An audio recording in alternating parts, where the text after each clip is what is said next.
உங்களுக்கு ஒரு விஷயம் சொல்கிறேன் பாருங்கள். இந்தியாவில் வந்து அதிகமாக ஃபாரினர்ஸ் வந்து வரக்கூடிய மாநிலங்கள் வந்து நம்ம கோவாவோ அல்லது வந்து இமாச்சல் பிரதேஷ்லாம் கிடையாது, ராஜஸ்தான் தான். இந்த தர்பார் நடத்துகிற இடம் அது. இந்த இடம் வந்து பார்த்தோன்னா 18 டிகிரியில் தான் இருக்கும் அப்படின்னு நம்ம மேலே வந்து பார்த்தோன்னா கோல்டெல்லாம் இருந்த இந்த முலாம் பசு பண்ணி சொல்லலாம். அது ஃபுல்லாக கண்ணாடியால் இந்த இடத்த வந்து செதுக்கிடுறாங்க. அடுத்தபடியாக அந்த துப்பாக்கி பாருங்கள், அந்த கேஜிஎஃப்பில் வச்சு சுடுவாங்க பார்த்தீங்களா, கேஜிஎஃப் துப்பாக்கி அவ்வளோ நீட்டாக இருக்குது. ஒன்றும் துப்பாக்கியும் ப்ளஸ் கத்தி, துப்பாக்கியும் இருக்குது கத்தியும் யூஸ் பண்ணிக்கலாம். மெர்கன்கட் கோட்டையோடைய அந்த ஒரு முக்கியமான வியூலேருந்து இருக்கும். இதில் வந்து பார்க்கலாம், இங்கே மேலே வந்து ஒரு 50க்கு மேலே கேனான்னு சொல்லக்கூடிய அந்த பீரங்கிகள் நிறையா வந்து நிறுத்தி வச்சுருக்காங்க. சுமார் 122 மீட்டர் உயரத்தில் இருக்குது. இந்த அதாங்க ரூம் வெக்கேட் பண்ணியாச்சு. இப்போ வந்து நம்ம வந்து நைட்டு வந்து ஜெய்ப்பூருக்கு வந்து ட்ரெயின் இருக்குது. அது வரைக்கும் இங்கே இருக்கக்கூடிய இடத்துல சுற்றி பார்த்துட்டு கிளம்புறோம். ஒரு சூப்பரான ஒரு ஸ்டே, ராகவேந்திரா ஹெரிட்டேஜ். காலைல ஃபுட்டும் சூப்பராக இருந்தது இன்றைக்கி.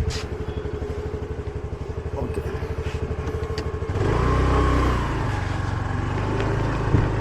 நம்ம ப்ளூ சிட்டிக்கு இப்போ போக போகிறோம்.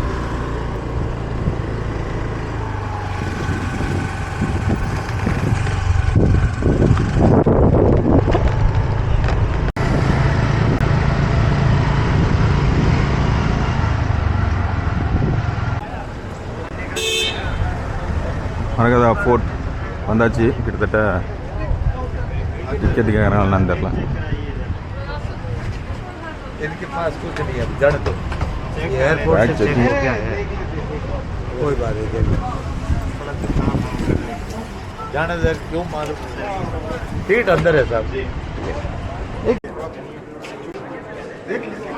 தாங்க இங்கே 200 டிக்கெட் வாங்கியாச்சு. நீங்கள் வந்து பார்த்தீங்கன்னா ஃபாரினர்ஸுக்கு மட்டும் ஒரு ஹெட்ஃபோனும் ஒரு இதுவும் கொடுக்குறாங்க.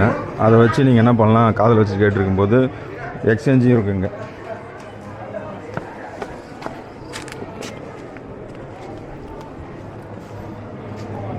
இது பாருங்க, ஒரு டிவைஸ் ஒன்று கொடுத்துருக்காங்க. அந்த டிவைஸில் நம்ம இருந்தோம் அப்படின்னாக்கா ஒரு இடத்த கிராஸ் பண்ணும்போதும் இந்த இடத்த பற்றின ஒரு தகவல்களையும் அந்த விஷயங்களை பற்றியும் சொல்லிகிட்டு இருக்கோம். மெர்கன்கட் அப்படின்ற ஒரு கோட்டை. ஏற்கனவே சொல்லியிருக்கேன், ராஜஸ்தானில் வந்து டூரிஸ்ட் வந்து அதிகமாக வர்றதுக்கான காரணம், அதுவும் ஜோத்பூர் மாதிரியான இந்த இடத்துக்கு வர்றதுக்கு காரணம் இந்த கோட்டையை பார்க்கறதுக்காக வராங்க. உங்களுக்கு ஒரு விஷயம் சொல்கிறேன் பாருங்கள். இந்தியாவில் வந்து அதிகமாக ஃபாரினர்ஸ் வந்து வரக்கூடிய மாநிலங்கள் வந்து நம்ம கோவாவோ அல்லது வந்து இமாச்சல் பிரதேஷ்லாம் கிடையாது, ராஜஸ்தான் தான். இந்தியாவில் அதிகமான ஃபாரினர்ஸ் வரக்கூடிய மாநிலம் ராஜஸ்தான். ஏன்னாக்கா இந்த இடம் வந்து அவ்வளோ சிறப்பு வாய்ந்த ஒரு இடமா இருக்கிறதால.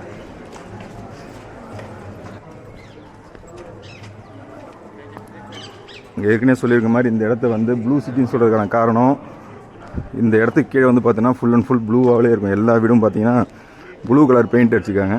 இங்கே பார்த்தீங்கன்னா பீரங்கி. இந்த இடத்த பற்றின ஒரு சின்ன ஒரு மேப் வச்சுருக்காங்க. இந்த பீரங்கி இந்த இடத்த வந்து சுற்றி பாதுகாக்கிறதுக்கு பீரங்கி. அப்புறம் வந்து பார்த்தீங்கன்னா தெரியும், ப்ளூ கலர்லவே எல்லா சிட்டியுமே வந்து உங்களுக்கு ப்ளூ கலர் பெயிண்ட்டாக வச்சுருக்காங்க.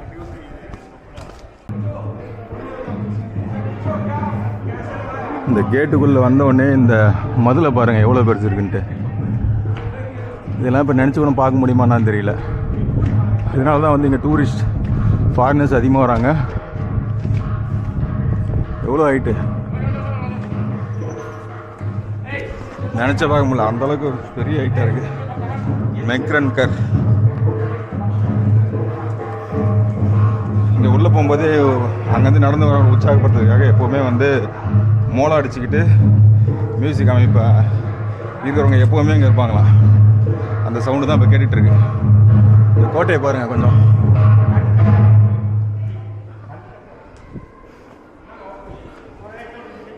இதை கட்டுறதுக்கு எவ்வளோ நாள் ஆகிருக்கும். இதனால தான் வந்து இதை பார்த்தா யுனெஸ்கோ வந்து உலக சர்வதேச அங்கீகாரமாக வச்சுருக்காங்க. வா,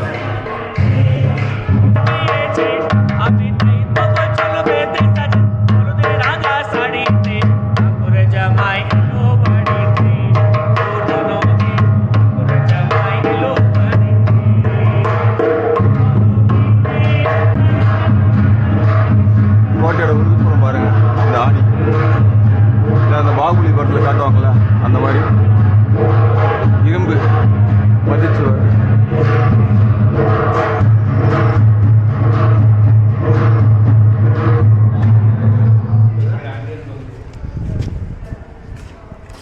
இது செய்கிறதுக்கே இது எப்படி மாட்டிருப்பாங்கன்னு தெரியல. இதை மாட்டுறதுக்கே என்ன எப்படி மாட்டினாங்கன்னு தெரியல. அந்த அளவுக்கு ஒரு பிரம்மாண்டமான சரி வாங்க அப்படியே போய்க்கலாம்.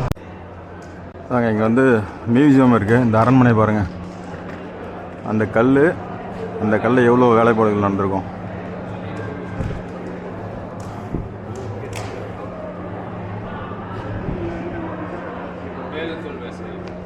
இது வந்து ஒரு மியூசியமு. இங்கே வாழ்ந்த மன்னர்கள் வந்து என்னென்னலாம் யூஸ் பண்ணாங்க அப்படின்ற விஷயத்தை வந்து காட்டிருக்காங்க. உள்ளே போய் பார்க்கலாம்.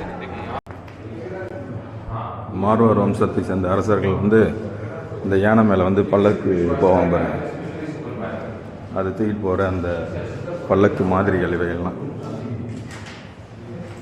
எலிபெண்ட் பவுடா.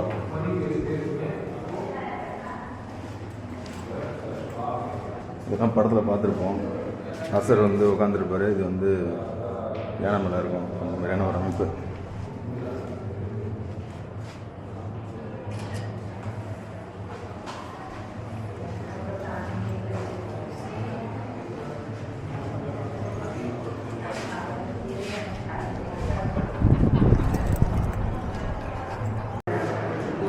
கேனியான் பாருங்கள், அதாவது பீரங்கி தான். அந்த பீரங்கிலே எவ்வளோ பெரிய அந்த ஒரு பீரங்குடைய வாய் மாதிரியும் அதுலேருந்து அது ஒரு அமைப்பு ஏற்படுத்தி வச்சுருக்காங்க.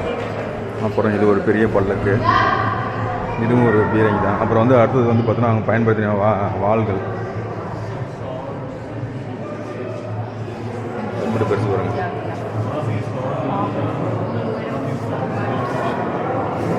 எவ்வளோ வெயிட்லாம் போடல, ஆனால் அதில் நிறைய குறிகள்லாம் இருக்குது. அந்த மாதிரி இல்லை.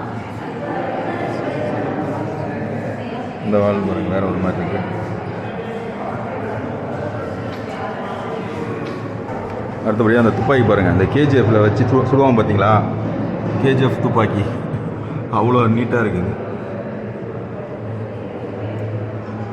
கிட்டத்தட்ட 6 அடி இருக்கும் போல. தலைக்கு போடுற அந்த ஹெல்மெட்.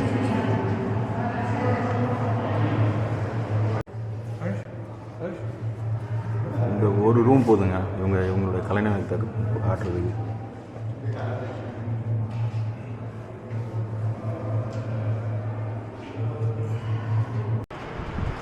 இந்த தர்பார் நடத்துகிற இடம் அது. இந்த இடம் வந்து பார்த்தோன்னா 18 டிகிரியில் தான் இருக்கும் அப்படின்னு மாதிரி. மேலே வந்து பார்த்தோன்னா கோல்டெல்லாம் இருந்த அந்த முலாம் போச பண்ணி சொல்லலாம். அது ஃபுல்லாக கண்ணாடியால் இந்த இடத்த வந்து செதுக்கிடுறாங்க.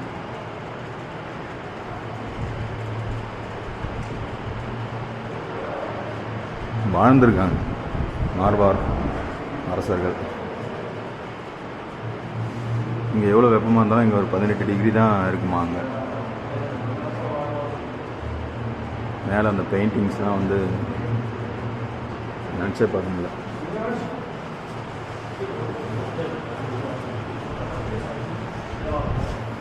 அரசர் அங்கே தான் உட்காந்துருப்பார். கீழே வந்து பார்த்தோம் பார்த்தீங்களா, அந்த கலைநுட்பமான அந்த வடிவமைப்புகள் அது மேலே வந்து பார்த்துட்ருக்கோம். இங்கே பாருங்கள், ராஜஸ்தான் அந்த ஜோத்பூருடைய அந்த சிட்டியோடைய வியூ. நேற்று வந்து பார்த்தோன்னா அந்த இடத்துல இருக்குது. அது அந்த இடத்துல தான் அந்த சர்தார் மார்க்கெட் அங்கே இருக்குது. அந்த இடத்துல கிளாக் டவரில் தான் நேற்று நம்ம இருந்தோம். அப்புறம் அங்கே ஒரு ராயல் பேலஸ்ன்னு சொல்கிறாங்க, ஒரு பேலஸ்ன்னு சொல்கிறாங்க. அந்த பேலஸ் வந்து இப்போதைக்கு ரெண்ட்டுக்கு அங்கெல்லாம் போக முடியாது.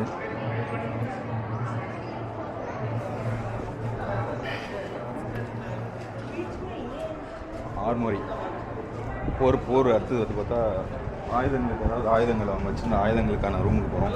என்னென்ன ஆயுதங்கள் பயன்படுத்தினாங்க பார்த்தா முதல்ல எடுத்தோன்னே ஈட்டி தான் இருக்குது நிறையா. அவர்கள் எப்படிலாம் வேட்டையாடினாங்க, பன்னி, மான், அந்த மாதிரி ஃபோட்டோஸு.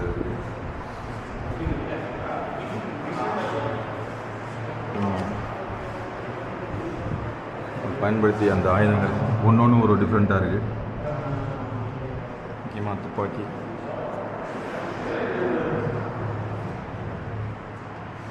ஒன்றும் துப்பாக்கியும் ப்ளஸ் கத்தி துப்பாக்கியும் இருக்குது, கத்தியும் யூஸ் பண்ணிக்கலாம்.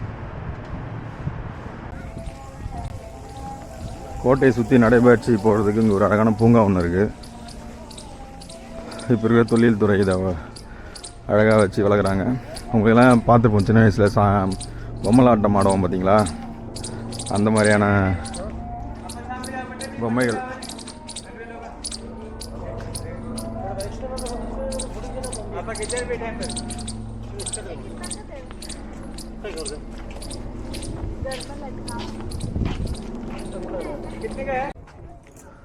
மெர்கன்கட் கோட்டையோடைய அந்த ஒரு முக்கியமான வியூவில் வந்து இருக்கும். இதில் வந்து பார்க்கலாம், இங்கே மேலே வந்து ஒரு 50க்கு மேலே கேனான்னு சொல்லக்கூடிய அந்த பீரங்கிகள் நிறையா வந்து நிறுத்தி வச்சுருக்காங்க.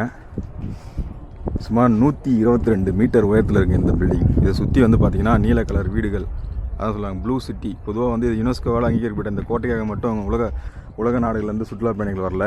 இந்த வீடுகள் ஃபுல்லாகவே அந்த ப்ளூவாக இருக்கிறதுக்கான காரணத்துக்காகவும் சுற்றுலா பயணி நிறையா வராங்க. இங்கே இருக்கிற பாருங்கள், இருக்கிற பீரங்கிகள் எல்லாமே வந்து பார்த்தா முகலாயர்கள்லேருந்து அவங்க படைகள்லேருந்து தன்னை காப்பாற்றிக்காக நிறைய பீரங்கிகள் மேலே வச்சு அந்த பில்டிங்கை காப்பாற்றிட்டுருக்காங்க. இந்த அரண்மனை கிட்டத்தட்ட கொஞ்ச நாள் கட்டப்படல, எத்தனையோ வருஷமாக ராஜ் தோதா அப்படின்னு சொல்லக்கூடிய ஒரு அரசர் தான் வந்து இதை வந்து கட்டியிருக்காரு. அதுக்கப்புறம் அவர்கள் பரம்பரையை சேர்ந்தவர்கள், அரச குடும்பத்தை சேர்ந்தவர்கள் மட்டும் இங்கே மேலே வாழ்ந்துட்டுருக்காங்க. இது ஆல்மோஸ்ட் வந்து கிட்டத்தட்ட 1200 ஏக்கர், அதாவது பார்த்தோன்னா 1200 ஏக்கர் அளவுக்கு இது வந்து பரவி இருக்குது. அந்த அளவுக்கு மிகப்பெரிய ஒரு கோட்டையாக இது வந்து கட்டியிருக்காங்க. இதோட மதில் சுவரை வந்து நான் மேலேருந்து மட்டும்தான் பார்க்க முடியுது. இந்த சைடு வந்து ஒன்லி உமன்ஸ் மட்டும் தான் போட்டிருக்காங்க. இதை சுற்றி வந்து பார்த்திங்கன்னா அந்த கோட்டைகள், அதுவும் அந்த லாஸ்ட் எண்ட் வரைக்கும் பார்த்திங்கன்னா அந்த மதில் சுவர்கள் இருக்கிறத நம்மளால் பார்க்க முடியும்.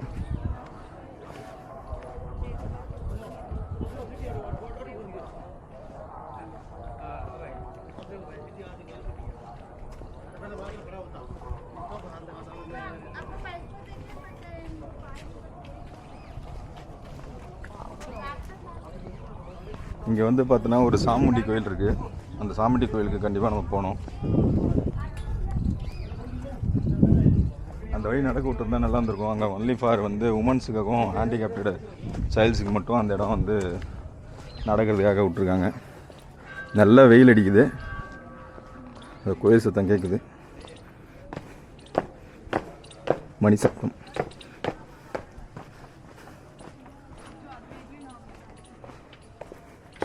கண்டிப்பாக ஒரு நாளில் வந்து இந்த இடத்த வந்து சுற்றி பார்க்க முடியும் அப்படின்னாக்கா கண்டிப்பாக முடியாது. ஏன்னா அவ்வளோ பெருசாக இருக்குது. கிட்டத்தட்ட 1300 ஏக்கர் நம்ம பார்த்துக்கோங்க. இந்த மலையை சுற்றியுமே வந்து பார்த்தோன்னா எப்படி வந்து சீன பெருஞ்சுவர் அமைச்சிருக்காங்களோ அந்த மாதிரி இந்த மலையை சுற்றி யாரும் வந்து முகலாயர்கள் வரக்கூடாது அப்படின்றதுக்காக வந்து ஃபுல்லாக சுவர் அமைச்சிருக்காங்க.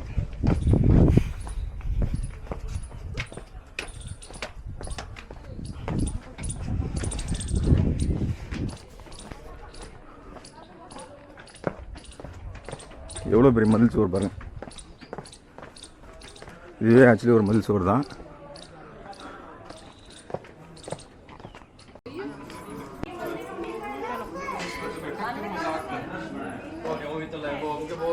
கோட்டையில் ஒரு அழகான கோயில் இருக்கு.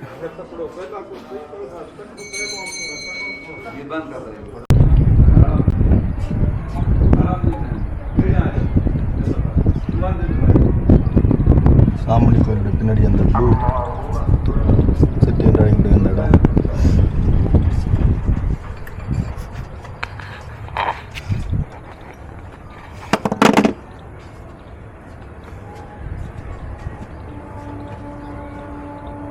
நல்லா இருக்கு.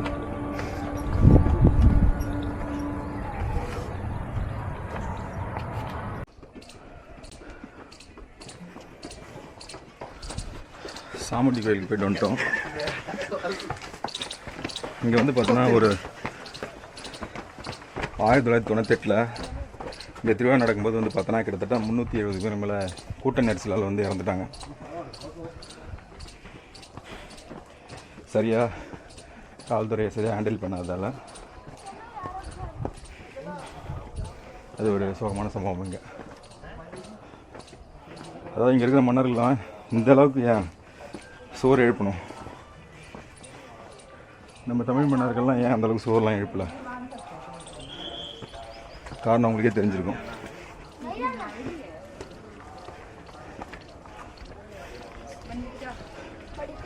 இங்கே இருக்கக்கூடிய மன்னர்களுக்கு தான் அந்த முகலாய பேரரசு, முகலாய அவர்களால் அச்சுறுத்தல் அதிகமாக இருந்தது. அதனால் அவங்கள காப்பாற்றுறதுக்கு, இந்த இடத்த காப்பாற்றுறதுக்கு இப்படி ஒரு மதில் சுவர் தேவைப்பட்டது. ஆனால் தமிழ் மன்னர்களுக்கு அது தேவைப்படலை. ஏன்னா தமிழ் மன்னர்களுக்குள்ளே தான் அடிச்சுக்கிட்டாங்க. ஆனால் இங்கே இருக்கிற மன்னர்கள் வெளிநாட்டு மன்னர்கள் முஸ்லீம் படையெடுப்புகளுக்காக பாதிக்கப்பட்டாங்க. அப்படின்றதால அவங்க வந்து இந்த அளவுக்கு பெரிய ஒரு மதில் சுவர் வந்து கட்ட வேண்டிய சூழ்நிலைக்கு உள்ளாயிட்டாங்க.